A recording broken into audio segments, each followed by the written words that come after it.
Hello दोस्तों, स्वागत है आपका एक बार फिर से रावत सिंधी क्लासेस में। तो दोस्तों, आज की वीडियो हम बात करेंगे बीआरपी सीआरपी फॉर्म अपडेट के बारे में। ठीक है, तो बीआरपी सीआरपी में जो आपने फॉर्म भरा होगा उसका आपको पता है कि 15 तारीख से, कल से यानी कि फॉर्म अपडेट हो रहे हैं और उसमें आपको बीएड के प्रैक्टिकल के डिवीज़न और थ्योरी के जो डिवीज़न है उसको अलग अलग फिल करना है। ठीक है, जो भी आपकी डिवीज़न रही होगी और उसकी जो डिवीज़न निकालने में बहुत दिक्कत आ रही है। मतलब कई लोगों को उसको समझ में नहीं आ रहा कि क्योंकि जो ग्रेड सिस्टम हो गया उसमें, तो ग्रेड सिस्टम में समझ में नहीं आ रहा कि कैसे प्रैक्टिकल की डिवीज़न निकालें और कैसे थ्योरी के अलग अलग डिवीज़न निकालें, क्योंकि उसमें मार्क्स तो दिए नहीं हैं। तो वही देखेंगे, वही सीखेंगे हम इस पूरी वीडियो में। और साथ ही देखेंगे कि जो मेरिट है यानी कि जो गुणांक कैसे बनेंगे, यानी कि जो एजुकेशन पॉइंट है वो कैसे बनेंगे आप लोगों के 10th 12th PG UG PG और बीएड के लेकर, कैसे वो पॉइंट बनेंगे और कैसे काउंट किए जाएंगे। और साथ ही आपके जो जितने भी आपके सवाल थे, जो भी आपने इससे पिछली वाली जो मैंने वीडियो बनाई थी, अगर आपने वो देखी होगी तो उसमें आपके जितने भी कमेंट थे, आप सभी लोगों के जितने डाउट थे वो उन सभी का जवाब दिया जाएगा इस वीडियो के माध्यम से। आपने जितने भी डाउट पूछे थे, ठीक है, बहुत सारे कमेंट आए थे उस वीडियो में, तो हर किसी का एक एक करके आंसर देना वो नहीं था, इसलिए मैंने सोचा कि वीडियो बना देता हूँ और उसमें बीएड के डिवीज़न मार्क्स भी हम देख लेंगे। ठीक है, तो कई सारे कमेंट थे, तो देखते हैं वीडियो। तो वीडियो को लास्ट तक ज़रूर देखें ताकि आपके जितने भी डाउट हैं वो क्या हो सके, आपके सारे डाउट क्या हो जाएँ, क्लियर हो जाएँ। और इस सेशन को देखने के बाद मुझे लगता नहीं कि आपका कोई डाउट बचेगा। तो वीडियो को शुरू करते हैं। तो इससे पहले वाली वीडियो में मैंने बताई थी कि आपको कैसे जो डिवीज़न है, अगर आपको पता है तो वो कैसे आपको अपलोड करनी है। और ये आपको ध्यान रखना है कि केवल अभी इस वेबसाइट पे केवल एक ही फ़िल्टर ओपन हुआ है और वो फ़िल्टर है केवल बीएड की डिवीज़न को ऐड करने का। तो आपको केवल आप उसी को ऐड कर सकते हो, उसी को करेक्शन कर सकते हो। उसके अलावा आप इसमें और कोई भी करेक्शन नहीं कर सकते हो, क्योंकि इसमें क्या आ रही है, दिक्कत आ रही है और करेक्शन करने में। तो एक ही फ़िल्टर खुला है, आपको एक ही करेक्शन उसमें करना है।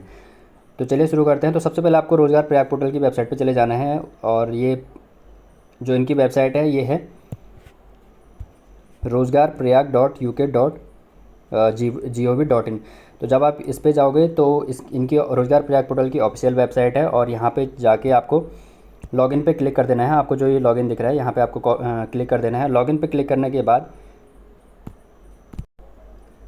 आपको यहाँ पे अपनी यूज़र आईडी और जो पासवर्ड है, यहाँ पे आपको यूज़र आईडी और जो आपका पासवर्ड है वो यहाँ पे फिल कर देना है। और उसके बाद जो ये कैप्चा कोड दिया है वो आपको यहाँ पे फिल करना है और सबमिट पे क्लिक कर देना है। तो आपका फॉर्म क्या हो जाएगा, ओपन हो जाएगा।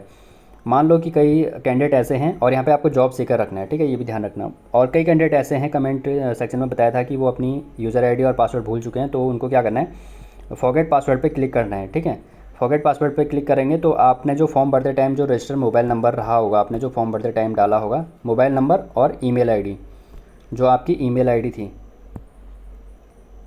तो जो आपका मोबाइल नंबर था और जो आपकी ईमेल आईडी थी, उस पर आपको एक मैसेज आएगा। तो वहाँ से आपकी यूज़र आईडी और पासवर्ड आपको दोबारा से मिल सकते हैं। ठीक है, और जिन लोगों के पास है उनके पास वो वेल एंड गुड। तो आपको यहाँ पे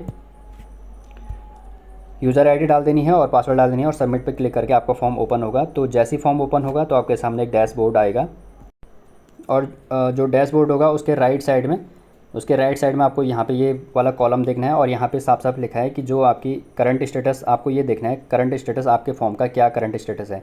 ठीक है, तो जैसे इनका फॉर्म का है, ये मैंने पहले भी बताया था, तो एक बार फिर से देख लेते हैं। अगर आपको वीडियो साफ नहीं दिख रही तो आप इसको 720 पिक्सल में देख सकते हैं, तब आपको क्या दिख जाएगी, वीडियो साफ दिख जाएगी। तो आपको करंट स्टेटस यहाँ पे चेक करना है। यहाँ पे आपको करंट स्टेटस अपने फॉर्म का चेक करना है। तो जो यहाँ पे मिसिंग इन्फॉर्मेशन होगी वो आपको यहाँ पे फिल करनी है। जैसे इनका है 10th 12th यूजी और पीजी का इनका कंप्लीटेड है और केवल बीएड का इनका इनकम्प्लीट है, मिसिंग प्रैक्टिकल डिवीज़न और मिसिंग थ्योरी डिवीज़न है। ठीक है, तो आपको यही, अगर मिसिंग है आपका भी तो आपको अपडेट करना है, और अगर मिसिंग नहीं है यानी कि अगर यहाँ पे भी कंप्लीट लिखा रहे हैं तो आपको फिर वो अपडेट नहीं करना है। तो ठीक है, तो जिनका मिसिंग है उनको यहाँ पे अपडेट पे क्लिक करना है और अपडेट पे क्लिक करने के बाद आपके सामने एक नया इंटरफेस ओपन होगा। तो आपके सामने जो नया इंटरफेस ओपन होगा वहाँ पे आपको ऐसा देखने के लिए मिलेगा।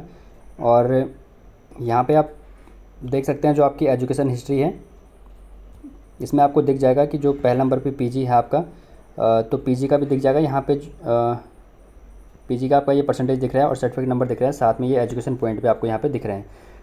ठीक है, तो जिस चीज़ के एजुकेशन पॉइंट आपको नहीं दिखेंगे यानी कि वो क्या है, मिस इन्फॉर्मेशन है यहाँ पे और वो क्या करनी है, करेक्ट करनी है। और यहाँ पे करेक्ट करने के लिए केवल बीएड का है, तो इनका बीए का है, बीए का भी यहाँ पे दिखा रहा है 18 पॉइंट दिखा रहा है। और बीएड का है तो बीएड का यहाँ पे क्या दिखा रहा है, ईयर है, परसेंटेज है। परसेंटेज आपको यहाँ पे इक्विवेलेंट डालनी है, सीजीपीए है तो उसको परसेंटेज में कन्वर्ट करना है, वो आगे देखेंगे कैसे करना है। सर्टिफिकेट नंबर है और यहाँ पे जो डिवीज़न है वो नॉट एप्लीकेबल दिखा रहा है, तो डिवीज़न थ्योरी नॉट एप्लीकेबल और division practical not applicable, NA लिखा है, तो यानी कि ये क्या है, नॉट एप्लीकेबल, ये अभी आपने अपडेट नहीं किया है। और यही हमें यही फ़िल्टर अब क्या खुला है, अपडेट करने के लिए खुला है, हमें केवल यही अपडेट करना है, बाकी और कुछ भी हमें अपडेट नहीं करना है, क्योंकि उसमें फॉर्म में क्या आ रही है, फिर कोई प्रॉब्लम सामने फेस हो रही है, दिख रही है, प्रॉब्लम आ रही है। बाकी इंटरमीडिएट का है, हाई स्कूल का है, और इंटरमीडिएट और हाई स्कूल का अगर आपका पहले से है तो आप फिर इसे क्या नहीं कर सकते, करेक्शन नहीं कर सकते। यहाँ पे साफ साफ बोला है एक्शन नॉट अलाउड। आप पहले ही अपनी 10वीं 12वीं की जानकारी जोड़ चुके हैं, आप इसे फिर से नहीं जोड़ सकते, इसको ध्यान से देखना। ये पहले ही बताया गया है कि आप 10वीं 12वीं को करेक्शन नहीं कर सकते हो, ठीक है, तो इसको ऐसे ही रहने देना जैसा भी आपका हो गया है। और साथ में ये कंप्यूटर का डिप्लोमा है जो 1 साल का है, मिनिमम आप 1 साल का चाहिए था, तो इसके जो भी गुणांक होंगे, इसके कोई भी गुणांक काउंट नहीं होंगे, ठीक है, ये भी आपको ध्यान में रखना है। और इसको भी आप चेंज नहीं कर सकते, जो आपने भर दिया। तो एक ही फ़िल्टर खुला है बीएड का, तो उसको अपडेट कैसे करना है, वहाँ पे आपको जो ये साइड पे ब्लू टिक दिख रहा है, इस पर आपको क्लिक कर देना है, जो ये ब्लू टिक दिख रहा है इस पर क्लिक कर देना है। इस पर क्लिक करोगे तो वहाँ पे अपडेट का क्या आएगा, ऑप्शन आएगा। तो अपडेट पे क्लिक करने के बाद आपके सामने आएगा कि आप केवल एक बार ही अपनी शिक्षा को अपडेट कर सकते हैं, तो केवल एक ऑप्शन दे रहे हैं, ये एक मौका मिल रहा है आप लोगों को, तो बड़े ध्यान से भरना अपना फॉर्म। और उसके बाद आपको ओके पे क्लिक कर देना है, ठीक है, डिवीज़न निकालने के बाद ओके पे क्लिक कर दोगे आप। उसके बाद आपके सामने ऐसा पेज ओपन होगा, यहाँ पे क्वालिफिकेशन ग्रुप लिखा होगा, तो जितना भी ये वाला पोर्शन है आप इसमें कोई चेंज नहीं कर सकते, और जो ये वाला पोर्शन है इसमें भी आप कुछ चेंज नहीं कर सकते, ठीक है, यहाँ पे चेंज आपको नहीं करना है, केवल आपको ये अपडेट करना है। यहाँ पे आएगा सिलेक्ट बीएड डिवीज़न और सिलेक्ट बीएड प्रैक्टिकल डिवीज़न।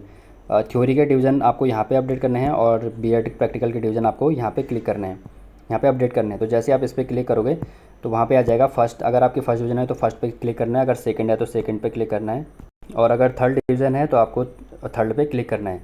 ऐसे ही पहले आपको थ्योरी की डिवीज़न यहाँ पे डालनी है, और उसके बाद आपको जो प्रैक्टिकल की डिवीज़न है वो आपको यहाँ पे भरनी है। अगर फर्स्ट है तो फर्स्ट पे क्लिक करना, सेकंड है तो सेकंड पे क्लिक करना, और अगर थर्ड है तो थर्ड पे आपको क्लिक कर देना है। तो जैसे ही आप इस पर क्लिक करोगे उसके बाद सेव का ऑप्शन आएगा, राइट साइड में आपको सेव का ऑप्शन दिखेगा। यहाँ पे अपनी डिवीज़न डाली और उसके बाद यहाँ पे सेव का ऑप्शन आया, तो उसके बाद आपको सेव पे क्लिक कर देना है। और जैसे सेव पे क्लिक करोगे तो यहाँ पे लिखा आएगा योर इन्फॉर्मेशन सक्सेसफुली सेव्ड, ठीक है, और इस पर आपके ओके पे क्लिक कर देना है। तो जैसे आप ओके पे क्लिक कर दोगे आपकी क्या हो जाएगी, जो डिवीज़न है, जो डिटेल है आपकी, वो क्या हो जाएगी, सेव हो जाएगी, और उसके बाद आप उसका प्रिंट निकाल सकते हो। अगर प्रिंट नहीं भी निकालते हो आपका फॉर्म अपडेट हो जाएगा। उसके अलावा आप उसमें कोई भी चेंज नहीं कर सकते, ठीक है, क्योंकि केवल एक ही फ़िल्टर वहाँ पे क्या हुआ है, ओपन हुआ है, और वो भी केवल डिवीज़न डालने का, ठीक है। और अब देखते हैं कि आपको कैसे डिवीज़न, प्रैक्टिकल की डिवीज़न और थ्योरी की डिवीज़न अलग अलग निकालनी है। अगर आपके पास जब आपने बीएड किया होगा, अगर बीएड के टाइम का आपके पास रिज़ल्ट है और उस रिज़ल्ट में अगर आपके ऐसे नंबर हैं, अलग अलग वाले नंबर वाली सीट अगर आपने संभाल के रखी है जिसमें पेपर कोड है और एक्सटर्नल के और इंटरनल के मार्क्स अलग अलग हैं, तो आप इसके बिहाफ पे क्या कर सकते हो, अपने मार्क्स कैलकुलेट कर सकते हो प्रैक्टिकल और थ्योरी के, ठीक है। अगर ये वाली सीट आपके पास नहीं है, ये वाला रिज़ल्ट, डिटेल वाला रिज़ल्ट आपके पास नहीं है, तो ग्रेडिंग वाले से देखते हैं कि ग्रेडिंग वाले से कैसे निकालना है। इसमें तो सिंपल है कि आपके जो आपने मान लो फर्स्ट सेम में 5 सब्जेक्ट होते हैं, तो फर्स्ट सेम में जो 4 हैं ये थ्योरी के सब्जेक्ट हैं और जो 5 हैं वो प्रैक्टिकल का है। तो ऐसे आपने सेकंड, थर्ड, फोर्थ, फिफ्थ में करना है। तो इसमें सिंपल है कि आप यहाँ पे नंबर को जोड़ दोगे, आपको पता चल जाएगा। लेकिन ग्रेडिंग वाले में देखते हैं ग्रेडिंग वाले में कैसे निकालना है। तो सबसे पहले आपको ये ध्यान से देखना है कि ग्रेडिंग वाले में आपको ये देखना है कि जो फर्स्ट सेम है और सेकंड सेम है, ठीक है, इसकी एक मार्कशीट होगी आपके पास। इसमें क्या होगा कि जो 4 सब्जेक्ट हैं पहले वाले, 1, 2, 3, 4, ये 4 सब्जेक्ट आपके क्या हैं, थ्योरी के हैं, और जो 5वां सब्जेक्ट है ये क्या है, प्रैक्टिकल का है, ठीक है। ऐसे ही सेकंड सेम में देखते हैं, जो आपके 4 पेपर हैं फर्स्ट वाले ये आपके थ्योरी के हैं, और जो 5वां पेपर है वो प्रैक्टिकल का है। ठीक है, ध्यान से समझना।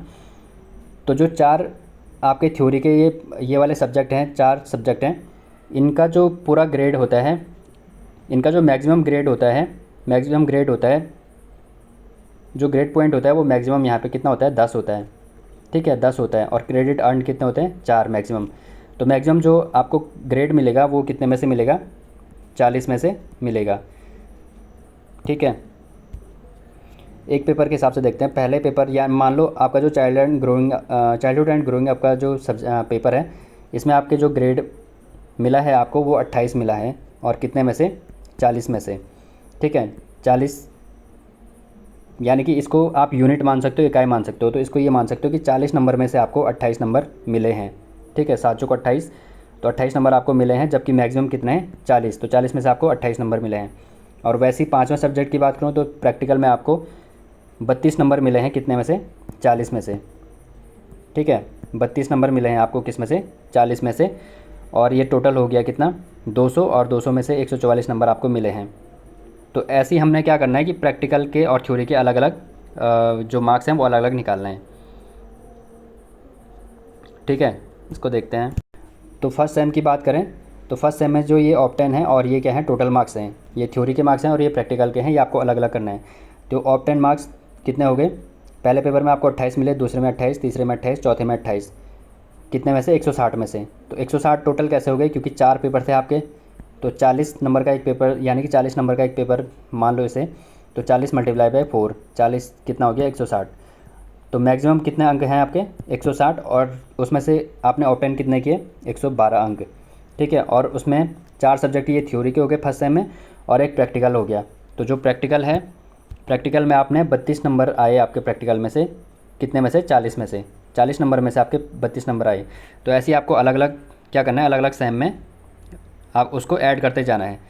ऐसे सेकंड सेम में देखना है आपको। तो सेकंड सेम में क्या हुआ, आपके पहले पेपर में 32 आए, दूसरे में 32, 32, 32 थ्योरी के, और टोटल कितने थे, 160, क्योंकि 40 में से आए ना 32, 40 में से आपके 32 नंबर आए। तो 40, 40, 40, 4 पेपर 40, 40, मैक्सिमम नंबर हो गए 160, और जो आपने ऑप्टेन किए वो हो गए 128। तो 160 में से आपके 128 नंबर आए। और जो 5वां पेपर था आपका सेकंड सेम में, वो प्रैक्टिकल का था, तो उसमें आपको 36 नंबर मिले 40 में से। ठीक है, मैक्सिमम 40 में से आपको 36 नंबर मिले। तो ऐसे ही आपको काउंट करना है। ऐसे ही थर्ड सेम में आपको देखना है। तो थर्ड सेम में क्या है कि जो ये जिनकी ये मार्कशीट है, उनका थर्ड सेम में थ्योरी, मतलब थर्ड सेम में जो इंटर्नशिप हुई थी वो उनकी फोर्थ सेम में हुई, और थर्ड सेम में उनके क्या हुए, फोर्थ सेम हुए। मतलब सेम अलग अलग हो गया उनका सेमेस्टर, थर्ड सेम पहले हो गया, फोर्थ सेम पहले हो गया, थर्ड सेम बाद में हो गया। तो वो अपनी मार्कशीट के हिसाब से देख लेना आप। जिसमें इंटर्नशिप होगी वो पूरा प्रैक्टिकल में जाएगा। समझते हैं। तो इनका जो ये थर्ड सेम है, ये क्या हो गया, थर्ड सेम में इनके 4 पेपर थ्योरी के थे और एक पेपर इनका क्या था, प्रैक्टिकल का। ठीक है, मतलब जो थर्ड सेम था इनका फोर्थ में होना था, तो वो पहले हो गया। वो अपनी मार्कशीट के हिसाब से आप देख लेना।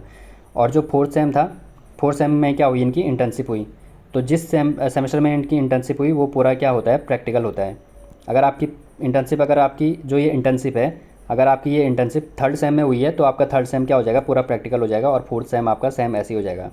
ठीक है, तो इनका जो फोर्थ सेम है वो पूरा प्रैक्टिकल है। तो पूरा इंटर्नशिप हुई है, जिस भी सेमेस्टर में इंटर्नशिप होगी वो पूरा प्रैक्टिकल होगा, फिर चाहे वो फोर्थ में हो चाहे थर्ड में हो, उससे कोई फ़र्क नहीं पड़ता। ठीक है, तो ये इनका जो फोर्थ सेम है वो पूरा प्रैक्टिकल है। इसमें 5 सब्जेक्ट प्रैक्टिकल के हैं। तो इसमें इनके मैक्सिमम कितने हैं, 160 नंबर हैं, कितने में से, 200 में से। ठीक है, ये पूरा प्रैक्टिकल में ऐड होगा। और जो थर्ड सेम है इनका, थर्ड सेम में वही 4 सब्जेक्ट इनके थ्योरी के हैं, और 5वां सब्जेक्ट इनका क्या है, प्रैक्टिकल का है। तो 4 पेपरों में इन्होंने थ्योरी में कितने अर्न किए, 32, 32, 36 और 32। ठीक है, और कितने में से, 160 में से।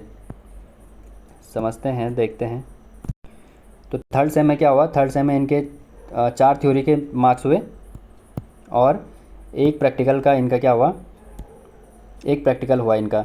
तो 4 जो थ्योरी के थे इन्होंने 32, 32, 36, 32, तो इतने नंबर आए इनके, कितने में से, 160 में से। टोटल तो 160 ही है ना, तो 132 इन्होंने ऑप्टेन किए और टोटल हो गए 160। और एक प्रैक्टिकल हुआ, तो 32 नंबर उसमें आए 40 में से। ठीक है, और जो चौथा सेम था, तो चौथे सेम में इनकी इंटर्नशिप हुई, तो इंटर्नशिप पूरा क्या हो गया, पूरा प्रैक्टिकल में ही ऐड होगा ये। प्रैक्टिकल वाले उसमें काउंट होगा, और इसमें थ्योरी नहीं है तो इसमें ये कोई काउंट नहीं होगा। तो प्रैक्टिकल में इनके कितने आए, पाँचों सेम में 160 नंबर आए, कितने में से, 200 में से।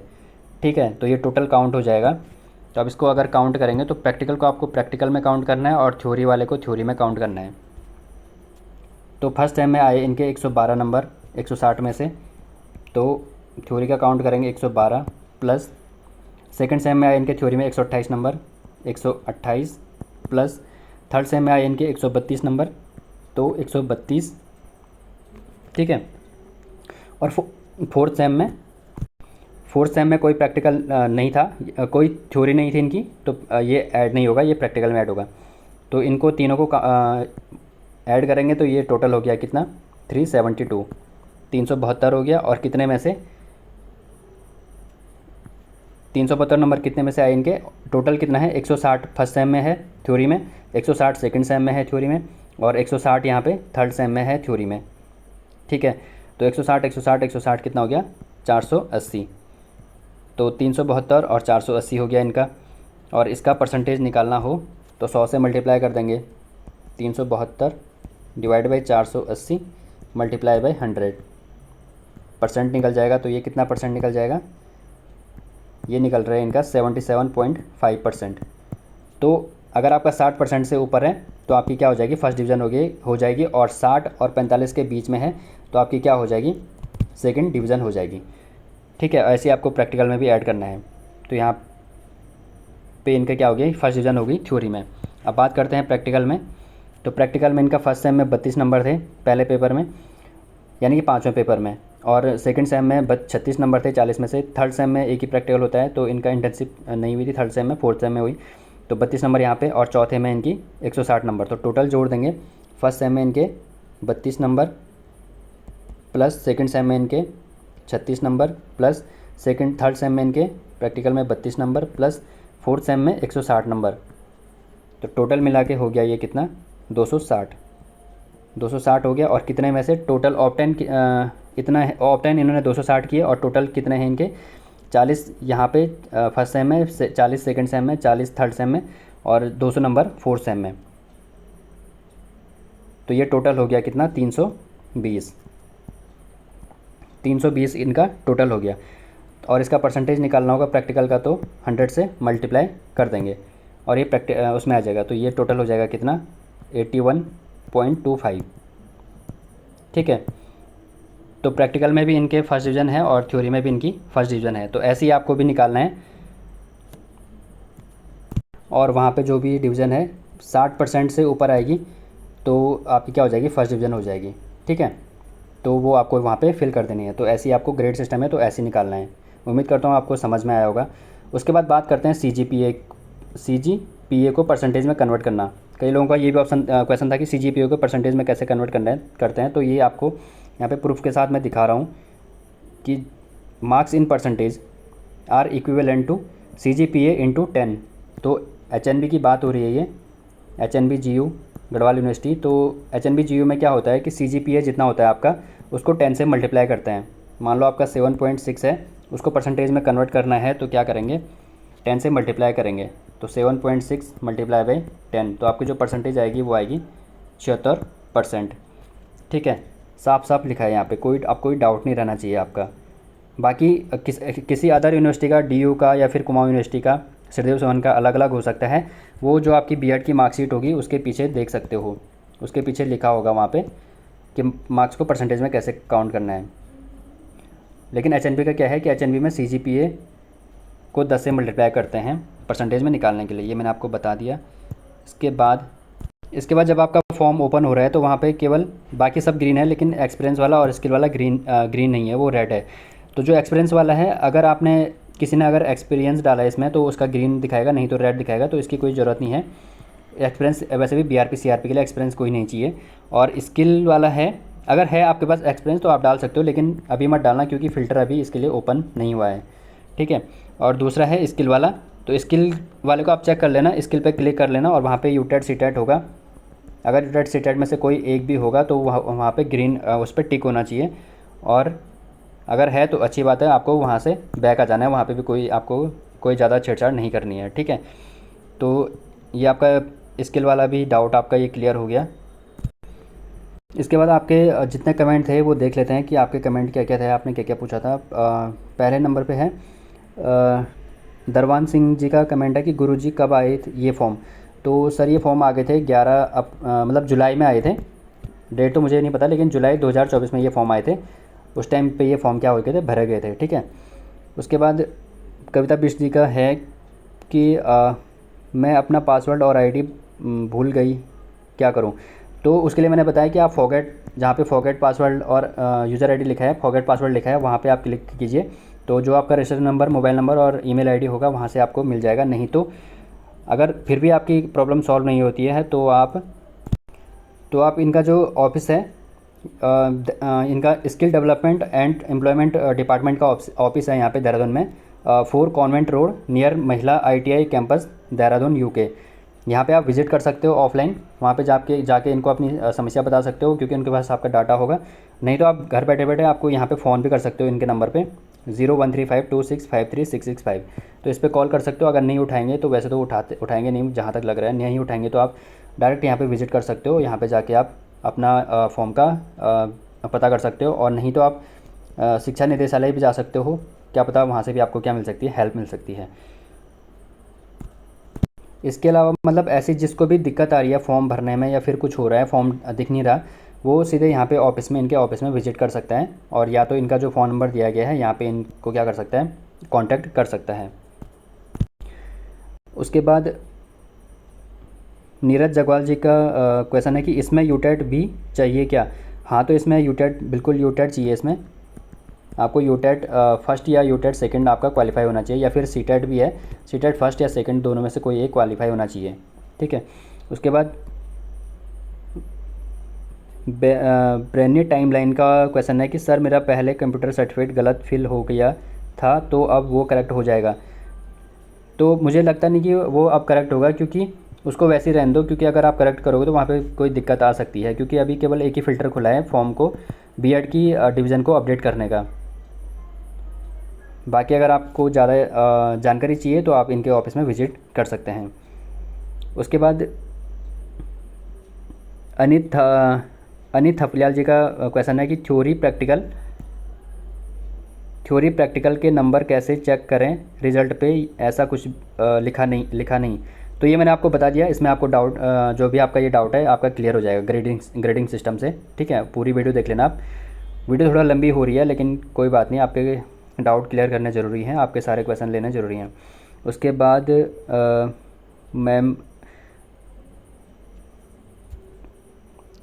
मैम मुझ इनका क्वेश्चन है, इन मैम का क्वेश्चन है, इनका नाम पढ़ा नहीं जा रहा। BRP CRP पोस्ट 11 मंथ वाली है या फिर क्या है। तो 11th मंथ वाली मतलब समझ में नहीं आया मुझे कि इनका क्वेश्चन क्या है। शायद कहना चाह रहे हैं कि 11 महीने तक रहेगी। तो ऐसा नहीं है कि 11 महीने तक तो नहीं रहेगी, 11 महीने तक तो नहीं रहेगी, है संविदा वाली पोस्ट है, लेकिन 11 महीने तक नहीं रहेगी। जब तक PRP वाले जो परमानेंट नहीं आ जाते या फिर कोई और नहीं जाता, तब तक ये पोस्ट रहेगी, मतलब ये जॉब रहेगी। उसके बाद आंसू जी का क्वेश्चन है कि इंटरव्यू भी होगा क्या इसमें।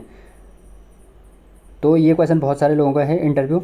तो वैसे तो अभी तक जितनी भी प्रयाग पोर्टल पर जितनी भी भर्ती हुई है उसमें पहले इंटरव्यू हुआ है और उसके बाद क्या हुआ है, सिलेक्शन हुआ है, ठीक है। देखते हैं ये यहाँ पे जितने भी इतनी भर्ती हो चुकी है BRP CRP में, तो यहाँ पे जितने भी ये भर्ती हुई है इनमें पहले साक्षात्कार हुआ है और उसके बाद अंतिम परिणाम हुआ है, सिलेक्शन हुआ है। लेकिन एक बात ये भी है कि जो ये भर्ती हुई है ये सब रैंडमाइज्ड आधार पे हुई है, इन सब में रैंडमाइज्ड हुआ है, रैंडम तरीके से लोगों का नाम आए हैं, इसमें कोई मेरिट नहीं हुई है। तो और BRP का क्या हो गया कि BRP मेरिट बेस पे हो गई है।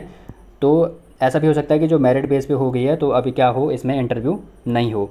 तो अभी इसमें कहना जल्दबाजी होगी कि मेरिट बेस पे ही होगा या इंटरव्यू नहीं होगा, तो ये जब रिज़ल्ट आएगा तभी हमें पता चलेगा। उसके बाद इनका दोबारा से मैसेज है, एक बात बताओ, अगर किसी का नाम BRP CRP दोनों में है तो उसे चूज़ करने का ऑप्शन मिलेगा। हाँ बिल्कुल, उसे चूज़ करने का एक ही जगह जाएगा, वो BRP में हो या फिर CRP में हो तो एक जगह जाएगा। उसके बाद नोइंग इज़ इम्पॉर्टेंट जी का है, सर इसमें डिग्री तो नहीं डालनी है ना, सिर्फ मार्क्स। हाँ बिल्कुल, डिग्री नहीं डालनी है, डिग्री की कोई ज़रूरत नहीं है, ओनली डिवीज़न डालनी है इसमें, ठीक है, डिवीज़न डालनी है। उसके बाद नो वर्ल्ड का मैसेज है कमेंट है कि सर ये इक्विवेलेंट परसेंटेज डालना कंपलसरी, पर इसको किस हिसाब से भरें, क्योंकि सर्टिफिकेट में खाली ग्रेड मेंशनड है। हाँ, तो ग्रेड के मेंशन है तो वो मैंने अब आपको बता दिया, सीजीपीए को कैसे आपको परसेंटेज में कन्वर्ट करना है। ठीक है, उसके बाद दर्पण गर्ग जी का मैसेज है, 12 में कोई सीबीएसई वाले हैं मेरे, 12 में 6 सब्जेक्ट हैं, एक एडिशनल सब्जेक्ट भी है, मैं 5 सब्जेक्ट या बेस्ट 5 सब्जेक्ट। अच्छा, ये बोलना चाह रहे हैं कि 5 सब्जेक्ट भरें या फिर 5 बेस्ट सब्जेक्ट भरें। तो आपको जो आपकी 12 में जो परसेंटेज तो वहाँ पे मेंशन होगी आपकी, तो जो आपकी परसेंटेज वहाँ पे मेंशन है वही आपको फिल करनी चाहिए मेरे हिसाब से तो। ठीक है, उसके बाद अमित कुमार जी का मैसेज है, ओनली फॉर मेरिट के आधार पर होनी चाहिए भर्ती। जी बिल्कुल, मेरिट के आधार पर होनी चाहिए, तभी हमें इसमें क्या मिलेगी, पारदर्शिता देखने के लिए मिलेगी। उसके बाद एलोन मेवरिक जी का है मैसेज कि मेरा पीजी के रिज़ल्ट में मार्क्स भी दिए हैं सब्जेक्ट के और सीजीपीए भी। ठीक है, मार्क्स का टोटल करो तो परसेंटेज से 70.95 आ रहा है, लेकिन सीजीपीए 6.7 दिया है, तो परसेंट मार्क्स के बेस पर भरूं या सीजीपीए के बेस पर। तो आपको परसेंटेज के हिसाब से भरना चाहिए मेरे हिसाब से, क्योंकि जो परसेंटेज दिया है तो अगर उसमें परसेंटेज साफ साफ लिखा है तो आपको परसेंटेज भरना चाहिए। बाकी इसके बारे में आप जो अभी मैंने बताया, जो इनका ऑफिस है बीआरपी सीआरपी वालों का या फिर अलंकित लिमिटेड का जो ऑफिस है, आप वहाँ पे विज़िट कीजिए और वहाँ से आप पूरी जानकारी आपको वहाँ पे अच्छे से मिल जाएगी। उसके बाद मनीषा पंत जी का मैसेज है कि कमेंट है, सर एड्रेस जो भरा था उसे चेंज कर सकते हैं क्या? तो नहीं, उसे चेंज नहीं कर सकते, जो आपने एक बार भर दिया, क्योंकि इसकी जो लिस्ट बनेगी वो जनपदवार बनेगी, जनपदवार इसकी मेरिट बनेगी, और हो सकता है कि जनपदवार में भी इसकी मेरिट जो है इसकी ब्लॉक वाइज मेरिट बन सकती है। ठीक है, क्योंकि ये जियो में भी कहा गया है कि जनपदवार मेरिट बनेगी और उसके अंदर भी ब्लॉक वाइज मेरिट बनेगी। उसके बाद मंजीत सिंह का मैसेज है, सर जो फॉर्म भरा था वो डिलीट हो गया, क्या करें अब? वही मैंने बताया कि आपको वहाँ पे उनके ऑफिस में विज़िट करना चाहिए, वहीं पे आपको पता चलेगा। उसके बाद मैं एएस कोरंगा जी का है, मैंने बीएड में डिवीज़न डाला तो उसके बाद अप्लाइड वाला ऑप्शन में शो ही नहीं हो रहा। तो हो सकता है साइट प्रॉब्लम हो अभी, लेकिन आपको वहाँ पे विज़िट करना चाहिए उनके ऑफिस में, वहीं जाके आपको डिटेल में जानकारी मिल जाएगी और ऑथेंटिक जानकारी वहीं पे जाके मिलेगी आपको। ठीक है, बाकी आपको कोई कहेगा ऐसा करो वैसा करो, तो आपको वहाँ पे विज़िट करना चाहिए, ऑथेंटिक जानकारी आपको वहाँ से मिलेगी। उसके बाद द फ्री सोल जी का कमेंट है, क्या इसमें कंप्यूटर डिटेल अपडेट कर सकते हैं? तो नहीं, कंप्यूटर डिटेल अपडेट नहीं कर सकते, क्योंकि फ़िल्टर केवल बीएड के लिए खुला है। ठीक है, उसके बाद अंजलि रावत जी का कमेंट है, सर डिवीज़न ऐड करने के बाद भी वो ऐड नहीं दिखा रहा। तो शायद साइट प्रॉब्लम होगी, साइट प्रॉब्लम के कारण भी साइट बिजी चल रही है, इसलिए ऐसा हो सकता है, तो आप दोबारा चेक कर लेना। उसके बाद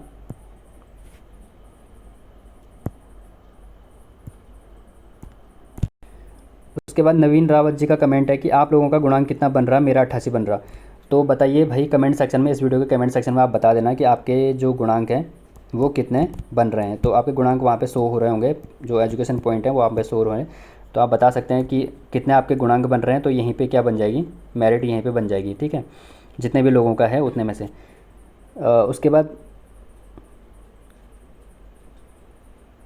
उसके बाद शिवानी जी का कमेंट है, सर फॉर्म कैसे ओपन होगा? तो ये फॉर्म का मैंने बता दिया कि कैसे आपको फॉर्म ओपन करना है, वो आप वीडियो देख लेना, उसमें पता चल जाएगा। उसके बाद अतुल भारती जी का कमेंट है कि अतुल भारती जी कह रहे हैं कि भाई सीजीपीए 9.5 से मल्टीप्लाई करके आती है तब निकलती है परसेंटेज। हाँ, तो ये मैंने आपको बताया कि, लेकिन एचएनबी का मैंने आपको बताया कि एचएनबी में क्या करते हैं, सीजीपीए को 10 से मल्टीप्लाई करते हैं, इसका मैंने आपको प्रूफ भी दिखा दिया है। ठीक है, कि उसमें साफ साफ लिखा है। हो सकता है आप कुमाऊं यूनिवर्सिटी की बात कर रहे हो, तो कुमाऊं यूनिवर्सिटी में आप उसको अपनी मार्कशीट के पीछे देख लेना, उसमें जो भी लिखा होगा। उसके बाद अंजना भंडारी का कमेंट है कि इंटरव्यू भी होगा। तो ये मैंने आपको बता दिया, इंटरव्यू हो भी सकता है और नहीं भी हो सकता है। ठीक है, उसके बाद अर्चना जी का कमेंट है, न्यू कैंडिडेट के लिए भी तो मौका दे देते जब खोल ही दिया पोर्टल। हाँ, लेकिन न्यू कैंडिडेट के लिए इसलिए नहीं दिया है ना, क्योंकि भर्ती पुरानी है। आपको पता है कि 2014 से ये भर्ती चल रही है, 2014 से ये भर्ती चल रही है, लगभग 11 साल हो गए इस भर्ती को, अभी तक ये कंप्लीट नहीं हुई। और जो फॉर्म आ गए थे 2024 जुलाई 24 में आए थे, तो इसलिए शायद न्यू कैंडिडेट को मौका नहीं दिया। उसके बाद हरीश रावत जी का मैसेज है कि न्यू कैंडिडेट भर सकते हैं क्या? तो नहीं, न्यू कैंडिडेट नहीं भर सकते, ये केवल अपडेट के लिए खोला गया है। उसके बाद वेरी नाइस एजुकेशन सेंटर, इनका कमेंट है कि थैंक्स सर, तो धन्यवाद, आपका भी धन्यवाद। उसके बाद ब्रेव गर्ल जी का कमेंट है कि शायद इनका रिप्लाई दे दिया था मैंने। सर प्लीज़ प्लीज़ रिप्लाई, जैसे संशोधन कर सकते हैं, लेकिन क्या मेरा BS CRP का ही फॉर्म भरा गया था, BRP का नहीं, क्या आप BRP के लिए अप्लाई कर सकते हैं या ओनली नहीं, अब नहीं कर सकते, ये तो केवल अपडेट के लिए आया है ऑप्शन, ठीक है। उसके बाद दर्पण गर्ग जी का मैसेज है, प्लीज़ अपना फ़ोन नंबर दे दो, डाउट है सर। हाँ, तो जो आपका डाउट है वो शायद क्लियर हो गया होगा, क्योंकि मैंने आपका रिप्लाई दिया था। तो आपका डाउट शायद ये था कि B.Ed HNBU से है, उसमें थ्योरी के और प्रैक्टिकल मार्क्स अलग अलग हैं ही नहीं, CGPA है। अच्छा, तो अलग अलग नहीं है, तो वो मैंने आपको बता दिया कि जो ग्रेड सिस्टम है उससे आपको जो परसेंटेज है वो आपको कैसे निकालनी है, तो वीडियो देख लेना आप, शायद आई होप कि आपका डाउट क्लियर हो।